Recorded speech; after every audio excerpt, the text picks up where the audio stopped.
Welcome to Everything Co-op, bringing you information on how cooperatives can help improve your quality of life. This show is being sponsored by the National Co-op Bank, NCB. The NCB is dedicated to strengthening communities nationwide for the delivery of banking and financial services for the nation's cooperatives, their members, and other socially responsible organizations. For more information on the power of community ownership, visit ncb.coop. That's ncb.coop. Now stay tuned for your host, Vernon Oakes. Good morning, everybody. This is Vernon Oakes, your host to the program Everything Co-op. And this morning, we have the absolute pleasure of talking to Sarah Kaplan. Good morning, Sarah. Good morning, Vernon and the listeners. And glad to have you on. You are an attorney, a lawyer. And on your webpage, it says you have figured out what your right livelihood is. What is that, right livelihood?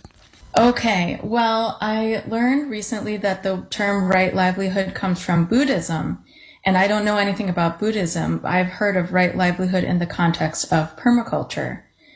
So to me, right livelihood means putting my gifts to a good use to help society, being in right relationship with the people I serve, so I give and receive in a fair way, and my work, this is my goal, right? We're always aiming to become better and better, and it's not perfect yet, but I'm hoping that my work is contributing to building that better world that our hearts know is possible.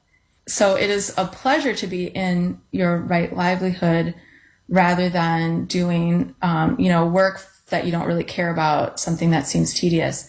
So to me, being in your right livelihood is part of true wealth. True wealth. Yeah. And in that right livelihood, you talk about community economic empowerment, which is another financial wealth.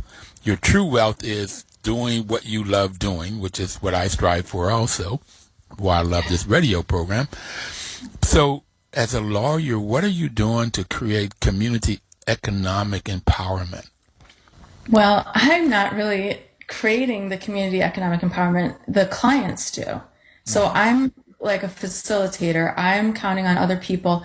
Being a lawyer is my quickest way to use my strengths, analytical reasoning and, language skills, things like that, to put my skills to use, but I'm counting on others to be the entrepreneur.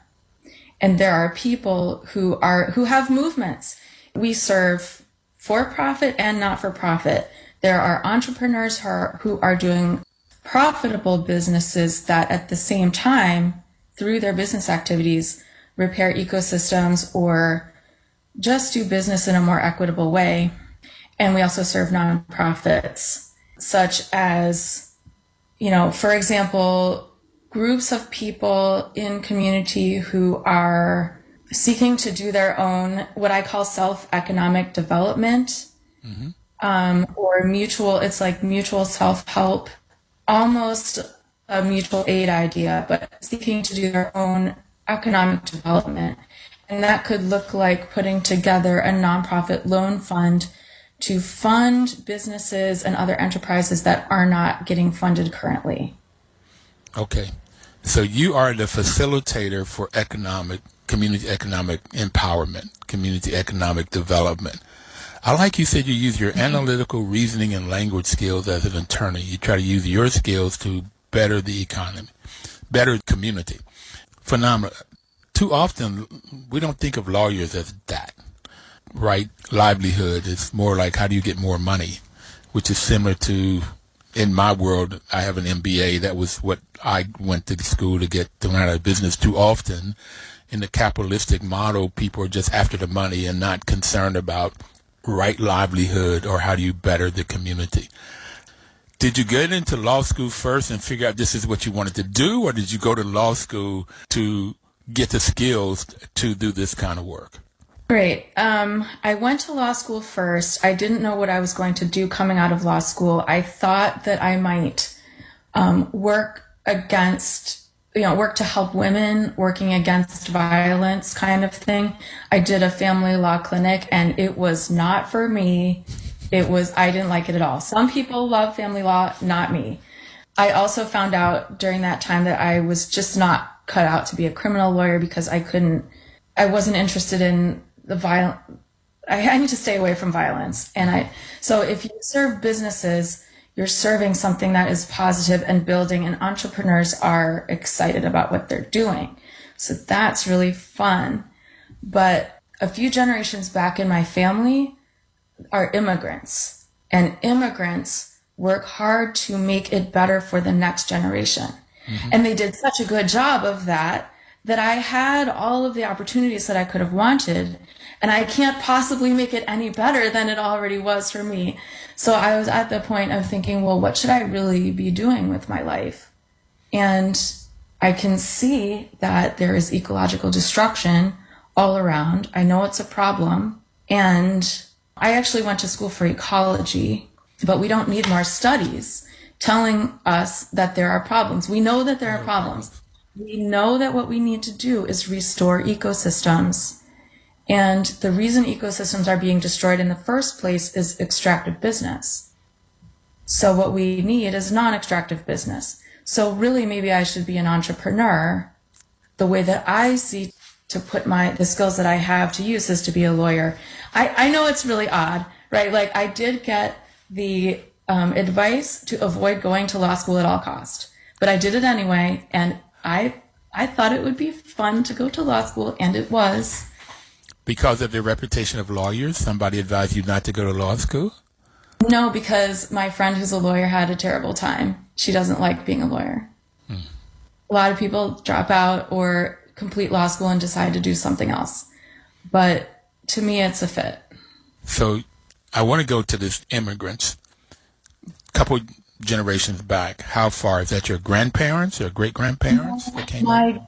great-great-grandma. This is just one of my ancestors, but she is still in the living memory of someone who's alive now.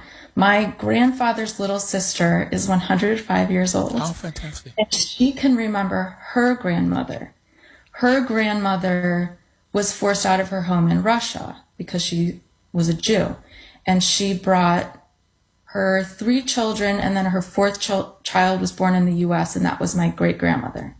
So I feel like that great-great-grandmother is just out of my reach because she's barely remembered. Well, when I trace back my ancestors, I don't have anybody that can remember back that far, so you're fortunate. You're extremely fortunate. So you're out of the Jewish Russian background, so in your family you know how hard it can be when somebody is oppressing you or fighting you or putting you down, as we have experienced in the Black community here in the U.S. Go ahead. Sorry. I could see my grandparents reacting to that kind of thing, and I never felt oppressed myself, but I could see that was their attitude. Yes. Is that also why you think you have this view on what you can do with your skills and talents to help community, to help folk? No, that's more just the privilege that, came with my upbringing, that I didn't have to worry about meeting my immediate needs as much as a lot of people did. If I had a period of unemployment, I could still get through it. So I spent the time looking for. My top priority was to spend, I do need to work to make a living. Mm-hmm. So it was really important to me to find something that would make me happy, that I would feel was really useful, not tedious, not contributing to. I had a real tough time figuring out what to do with myself. And that was because most jobs seem like they are contributing to the harm that our capitalist society is causing. So it seemed worthwhile to me to work to find something that was contributing to a better world. And I had the privilege to do that because of the hard work of, my recent ancestors and my parents in particular. Phenomenal. Fantastic. I'll be 75 next month. I figured out what I wanted to be 15 years ago. When I grow up, I haven't grown up yet, but I figured out what I want to be, and that's this radio show and promoting and developing co-ops. And so co-ops is one of the areas that you see in creating this community economic empowerment. You're talking about co-ops. Why did you choose co-ops as one of the areas to go into? When I found out about co-ops, they seemed like a really good idea, and I was excited about my first encounter with a cooperative that I recall that way. You know, when I found out what a co-op is, was the typical food co-op in college, and it just seemed so interesting and empowering to be with a group of students doing for ourselves and arranging how things would work as a group. And I just found the group decision-making to be really interesting and empowering. And so then fast forward to taking some time figuring out what I wanted to do and going to law school. And then eventually I decided to start my own practice. And it seemed like serving cooperatives was not a viable area of law to go into. So I was in Chicago and there were just a few cooperatives at the time, and they didn't have a lot of legal needs. So I went down another path for a while, but then I found Sustainable Economies Law Center. And the Sustainable Economies Law Center puts it in context. It's not just cooperatives. There are a lot of things that go into building a sustainable world, a regenerative world. So really there is an area of law that someone can practice in that involves building co-ops and other things, other legal tools that the regenerative economy needs. Nonprofits, worker, self-directed nonprofits, land trusts, all of these things go together. So why that? I mean, I don't feel that I'm being overly altruistic. I feel more like doing these things is in my self-interest because I get to be happy knowing that I'm, doing something positive. It's like being in integrity. Yeah. So not being totally altruistic, not being totally self-absorbed, but you have found the key, how you can help society, help individuals through entrepreneurs, and using your skills and talents and be happy at it and make a living with it. This is the key for me to have a good life here in my little home in the St. Louis area. But I'm actually really concerned so I think growing lots and lots of cooperatives is a good thing. I think it does make a difference. I am concerned that it's not enough. So we're going to take our first break, and we're going to come back and talk more. It's so great to understand, Sarah, how you got to where you are and what makes you happy, and the work that you're doing using your skills to help the community, which is what cooperation is all about. Co-ops are solving community problems. One gentleman told me 9 years ago, if there's no community problems, there's no need for a co-op. So you're right in there doing it. We'll be right back, everybody. Please don't touch that dial.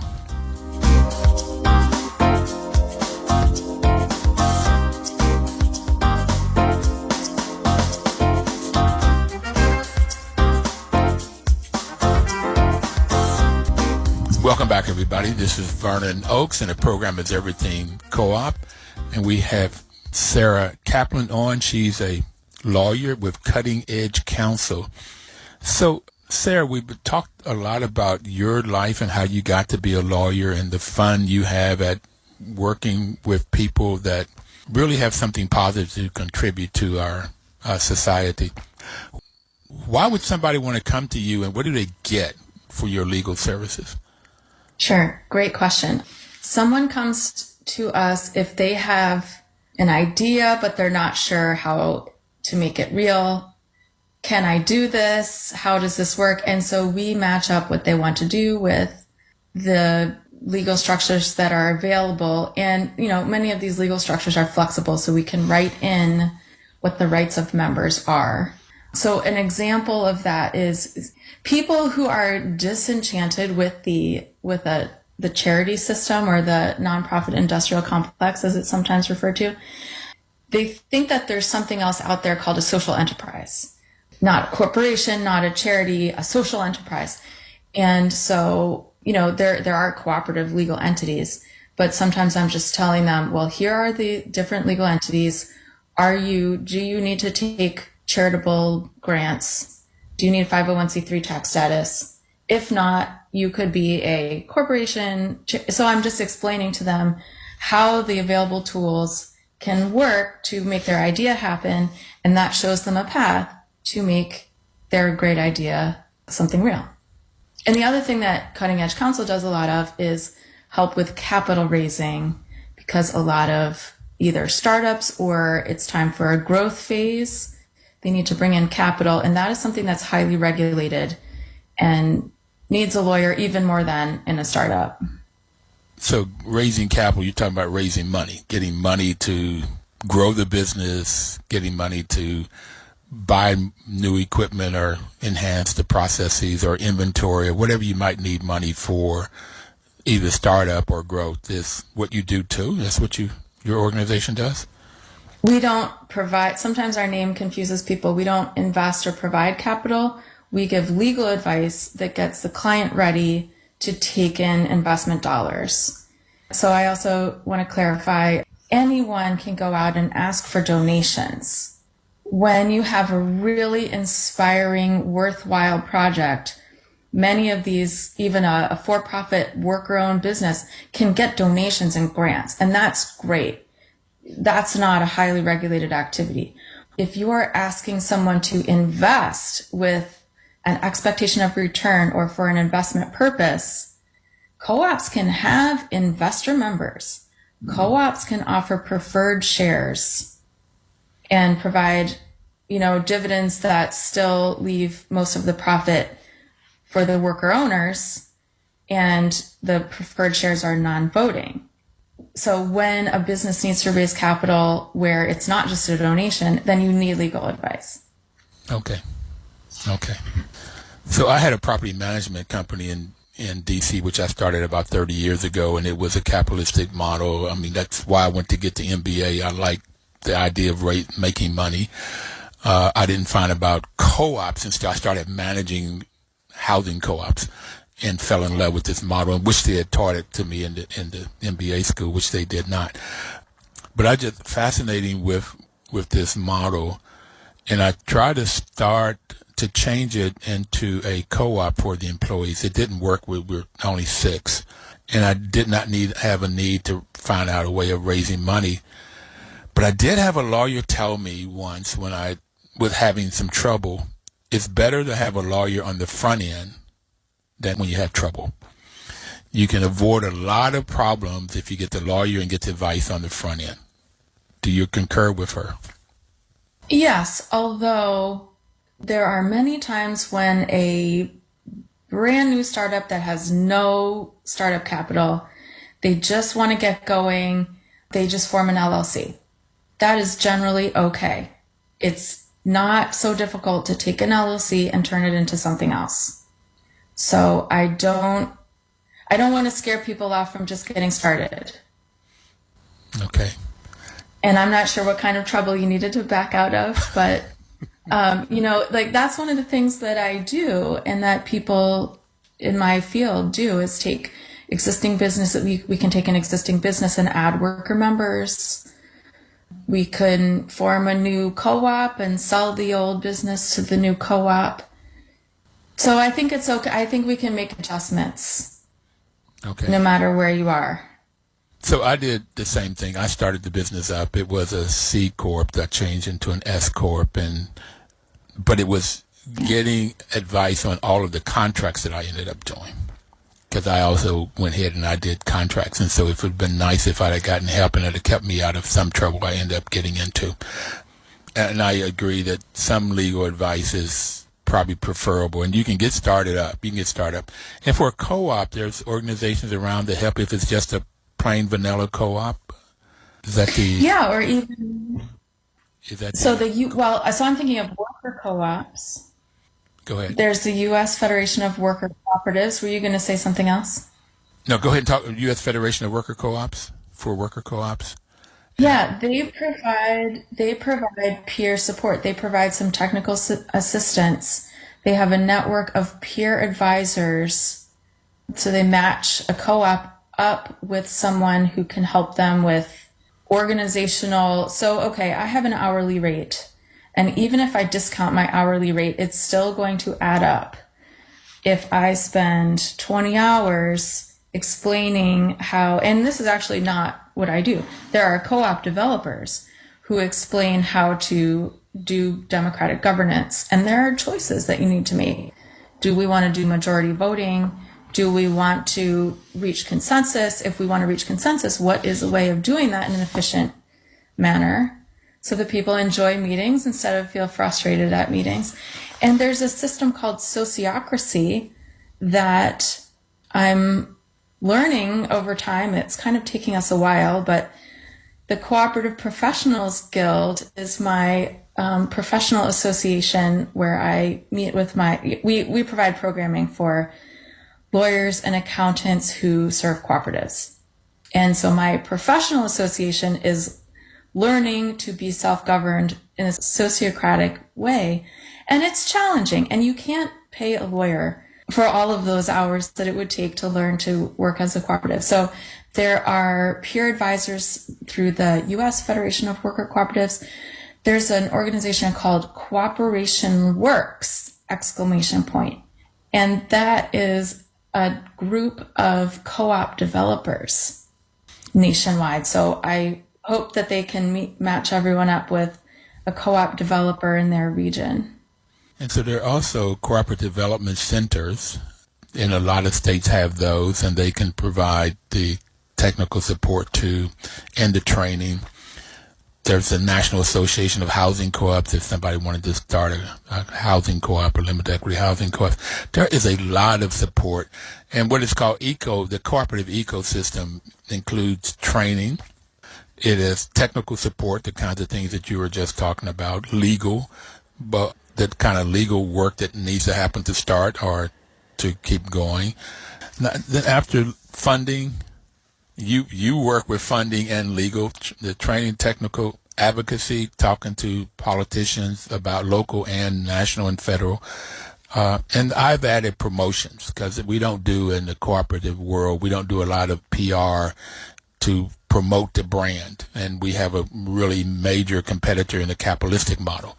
The U.S. loves capitalistic model. That's what all this taught in schools.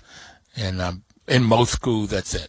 You don't get the cooperative model, and I'd love to see more of those. And so this whole idea of promoting. So that's the co-op ecosystem. You're working in the financial side and the legal side, having fun. So, we're going to take another break. And when we come back, I'd really like to get some examples of the people that you have worked with and the different kinds of legal issues that they bring to you that you need to solve, either legal or raising money. And you talked about preferred shares versus what other shares might one have in co-ops. You talked about sociocracy, and I'm studying that right now. We are starting a worker co-op, and we're doing a cookie cutter thing, working with the Cincinnati Cooperative group. We're going to start their training on September the 27th, a group of 4, maybe 7 of us, to start that and to get a lot of help. When we want to raise money, I don't know what for yet, but raise funds, then we can come back to you guys to do that. Can you give us the name of we only have a minute to go, of a co-op or two you want to talk about when we come back? Let's start with Shared Capital Cooperative, which is a national funding institution. Okay. And Shared Capital, they have been on the program before. Christina Jennings has been on the program before, so we do know her and love the work that they do. So we'll talk about Shared Capital. Anybody else you want to talk about? Let's also talk about Obran Cooperative. OBRAN. Obran. So we'll come back, everybody, and we'll talk about Shared Capital and Obran. We'll be right back. Please don't touch that dial.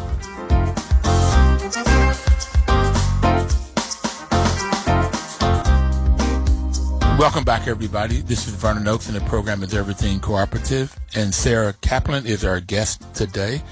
Sarah, before we took break, well, first we talked about your life and how you got into legal work and you figuring out what you want to do with your life.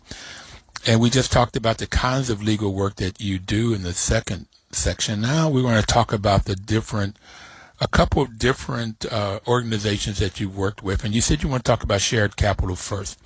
So what kind of legal work did you do for legal or capital raising work did you do for them?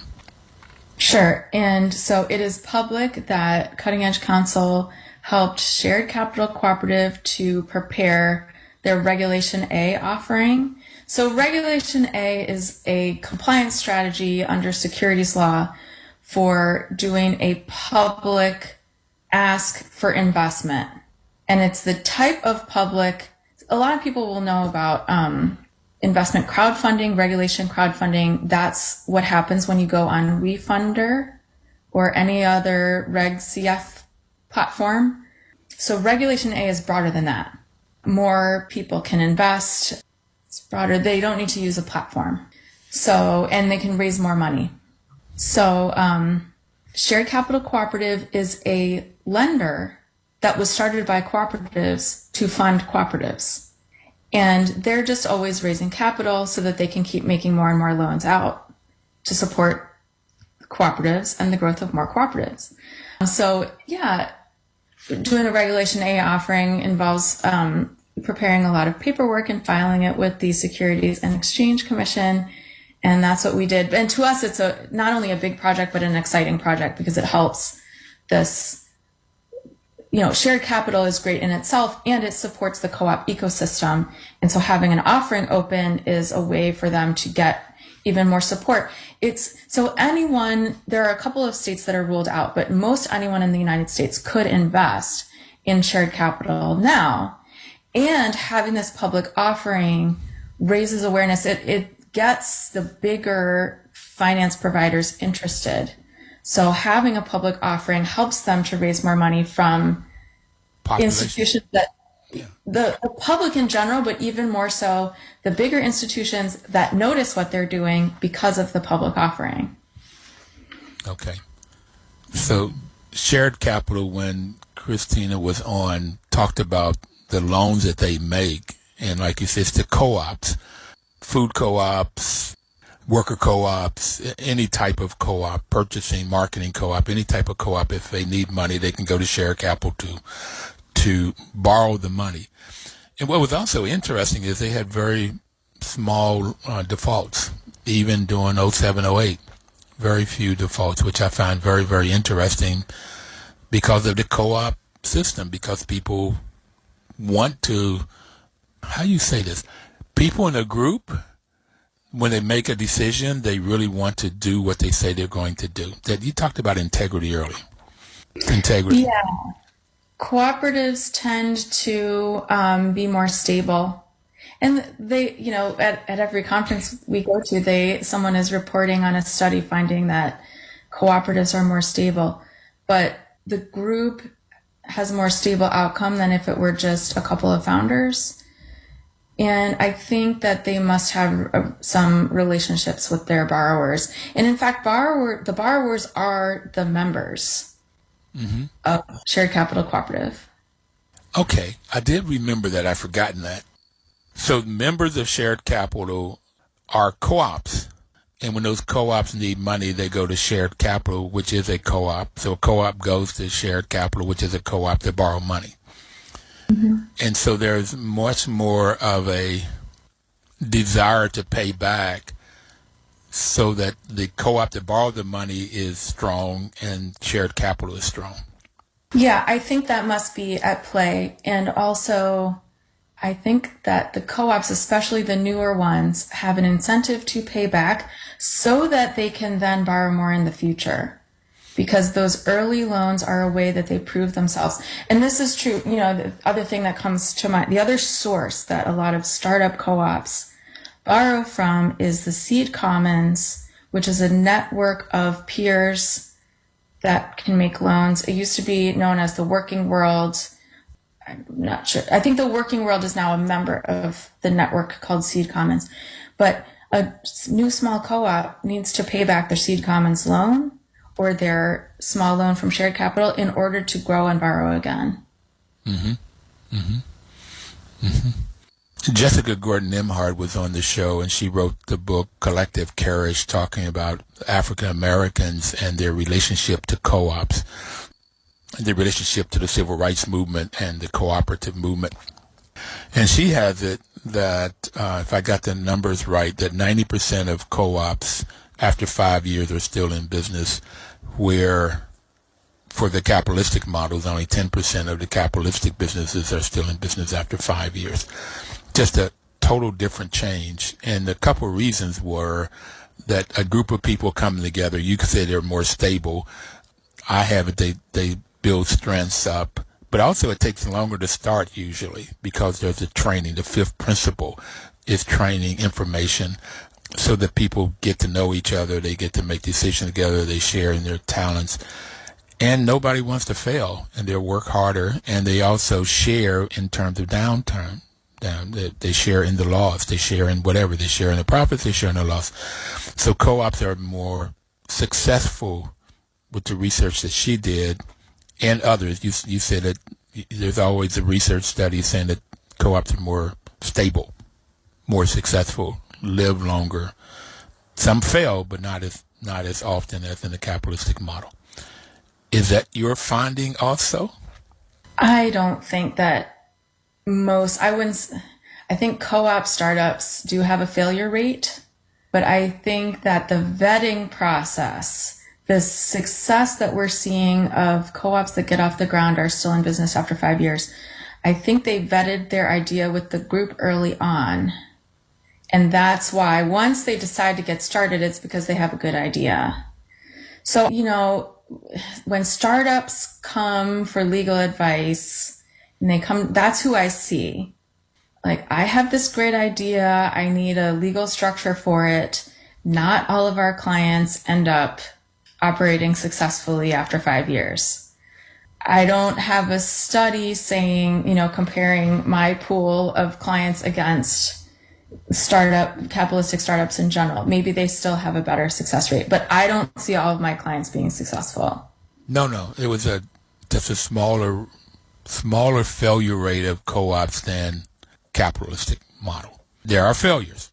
And a big one was a food co-op in Greensboro, North Carolina, because it took them 8 years to get started.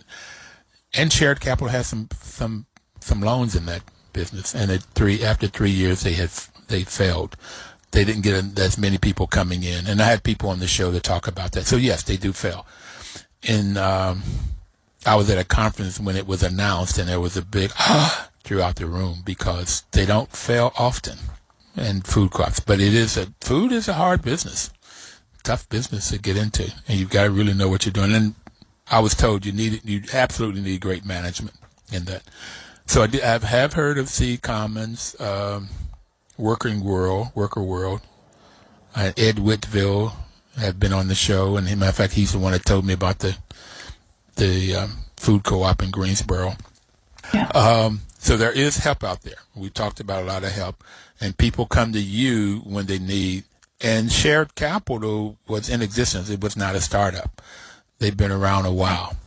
And so they were just trying to expand their capital base so they could provide more loans to their members, which are co-ops. Phenomenal. All right, I got to join shared capital, so whenever we need money, we can go look at it. Anything that you learned by doing the work with shared capital? Yes, I learned a lot about Regulation A. I had done some aspects of it, the state reporting I had done for a different Regulation A offering that our firm handled, but I did more Regulation A stuff with the shared capital matter. And I learned, I learned from having the meetings with their point people. With their point people? So Christina and her colleague, Mark. Okay. Yeah.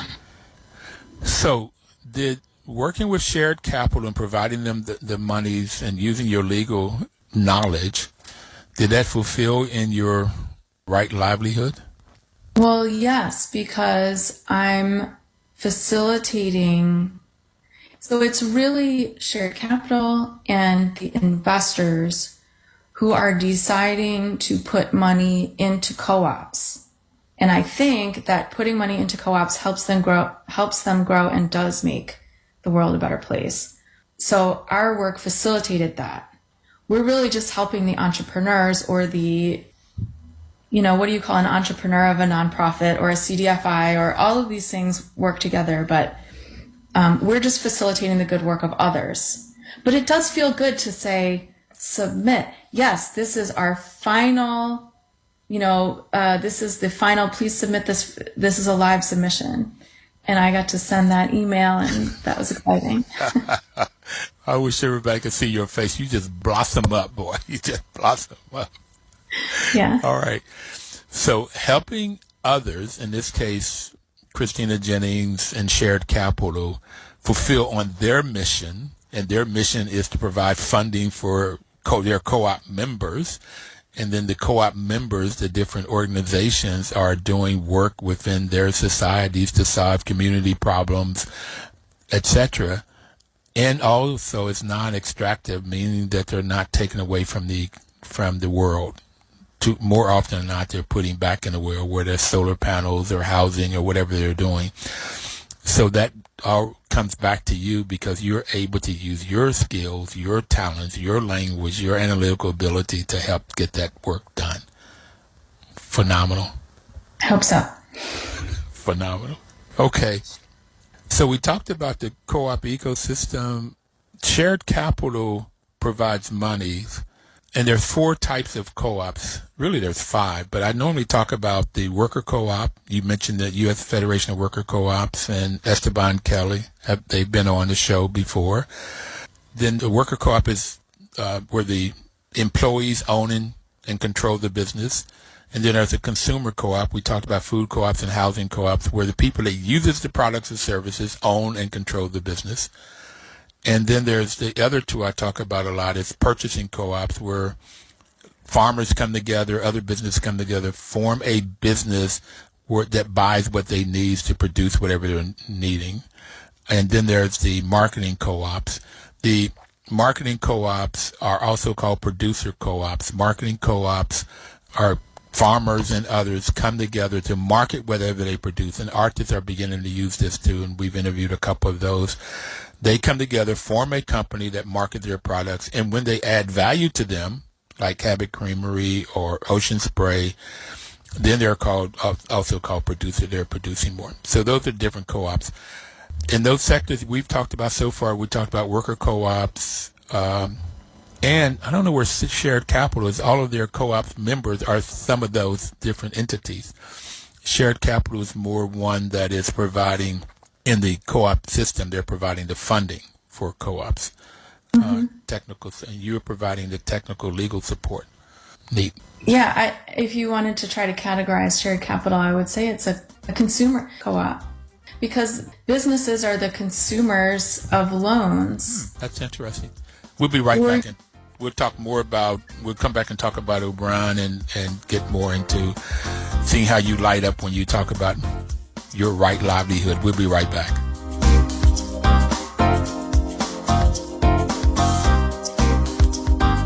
Information is power. We're back, everybody. This is Everything Co-op, and I am Vernon Oakes, your host, and Sarah Kaplan is our guest today. And Sarah, we've been on the show now. This October will be 9 years, and NCB has been our supporter, both financially and our main cheerleader. NCB's mission is to support and be an advocate for America's cooperatives and their members, especially in low-income communities, by providing innovative financial and related services. So, Sarah, in your work, have you had an opportunity to work with NCB? No, I haven't, but the Cooperative Professionals Guild, my professional association of lawyers and accountants who serve cooperatives, is actually just changing from a fiscally sponsored project to our own organization. I filed the Articles of Incorporation not too long ago. I'm waiting for them to come back from the state of Delaware. And once they come back, I'm looking forward to opening our bank account with NCB. Oh, fantastic. They would like that too. When I was doing the property management, several of the properties had loans with NCB, and they're just phenomenal to work with. They really do their mission, providing financial services in low-income communities, which isn't always easy to do for a banking institution and stay in business. So we talked about shared capital. You were going to tell us about O'Brien, O-B-R-A-N cooperative. What is that, and how did you work with them? Well, okay, I met one of the co-founders of O'Brien Cooperative at the conference in St. Louis in 2018. I live in the St. Louis area, and the New Economy Coalition conference was in St. Louis in 2018. And so this co-founder, Joseph Curitin, and his colleagues had this fantastic idea to grow employee ownership really quickly by acquiring businesses. And the idea is that the holding company, there's a parent or a holding company that is a cooperative, and it raises money and buys companies. It's a really interesting combination of kind of a capitalist attitude of getting the capital in, doing deals, and the blood, sweat, and tears of workers is really present and really important to the model and to the mission. So it takes a long time. So co-op conversions are a wonderful thing. I'm really interested in co-op conversions, and I really want to support the work of Project Equity and other service providers. People like Project Equity teach companies, or they find a viable company that can be sold to its workers, and they train the workers on how to be a cooperative. And that takes a long time. O'Brien is doing something different, where they just buy the company, not necessarily telling the employees first. So the employee's daily life doesn't necessarily change, except that suddenly they're owned by, instead of the investor owners or the founder, they're owned by a cooperative that, if the employees choose to join as a member of the cooperative, the profits from that company will eventually, subject to the cost of the financing of the deals.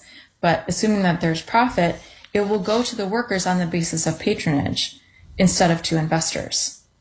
So in case I said that in a way that was too long, all they do is a purchase transaction, and then the employees become owners, even though their daily life doesn't change. So in listening to you of how long it takes in a conversion, that length of time is a lot of times just the training and getting people to understand, like you were talking about, learning sociocracy, or what form of government are they going to use, and how they solve complaints when they happen, or disagreements when they happen, because they will happen. It takes a while to get all of that down. And so O'Brien comes in and they do it differently. They buy the business, and then they take time for the members to get the training. Actually, they don't even have a goal. And let me back up and say that O'Brien is my client for the purpose of formation. I help them with their formation. My dear friend Clark Arrington works with them now. I believe he is their general counsel. So I'm not making any excess claims here, but I love their model. I love to support them as much as I can. And they don't have a goal of making every business into a cooperative. The parent company is the cooperative. It can just have whatever hierarchical management was there can stay there. So the way that it is still kind of an economic democracy is that all of the workers have an opportunity to join the parent, the ultimate owner. And so the company that owns all of these subsidiaries is democratically owned by all of the workers. Wow. Okay. That is different. And I do know Clark Arrington. Clark was on the show. He got inducted into the Co-op Hall of Fame last year. And this year, the Co-op Hall of Fame is going to be on October the 6th at the National Press Club in D.C. Clark is a great guy. He's been around a long time as a lawyer, and I guess he found his right livelihood 30, 40 years ago in this whole world, with getting equal exchange their first, what did you call it, stock, so that they could go out and preferred stock, so they could go out and raise money 30, 40 years ago, some time ago. Okay, so when you explained this training thing, though, I was thinking about Rock USA. Rock USA helped mobile home parks become co-ops. And more often than not, they only have 3 months to do the conversion. Where in D.C., a multifamily house would have a year, a multifamily apartment building would have a year or two to get the training in to transfer to a limited equity housing co-ops. And that timing makes a tremendous difference in how successful it is and how much in this case, the residents or tenants get involved in the co-op. But I even like this model even better because they don't have to be co-ops. So do you know of any of the businesses that they bought? Were you involved in that part? Sort of, but no, okay. There's no example that I can give. Okay. Because I was thinking if they decided to buy, I don't know, a manufacturing plant, manufacturing wizards, and there's 100,000 employees, that company would not necessarily become a co-op. It would just stay the way they are. And now the parent company, O'Brien, would own this widget company, manufacturing company, and those 1,000 employees can become a member owner of O'Brien? Yes, that's right. And it's this parent holding company so that the parent holding company isn't subject to the rules that ESOPs are. If people in co-op world often think of ESOP, employee stock ownership plan, as another way of doing like a large scale employee ownership deal, but ESOPs are for retirement, and so they are subject to ERISA, which has to do with employee retirement. So there are more rules. The trustee is bound to make decisions that are not actually always in line with long-term worker ownership. Mm-hmm. So O'Brien is getting to be kind of well known. I've been hearing people say, I got referred to O'Brien. When I said I wanted to sell my business, I got referred to O'Brien. And I think everyone should refer people to O'Brien because O'Brien will buy businesses that, you know, depending on the terms of the deal, but that's their goal, is to buy businesses. Mm-hmm. So if you have a selling owner that's looking for a buyer that cares about employee ownership, O'Brien is one of the possibilities. So how would somebody reach you if they needed your help? Okay, well, Sarah with an H, Sarah, at cuttingedgecounsel.com. It's the best way. Or 312-883-3980. It's okay to cold call. So could you just give that number again? Your telephone number? 312.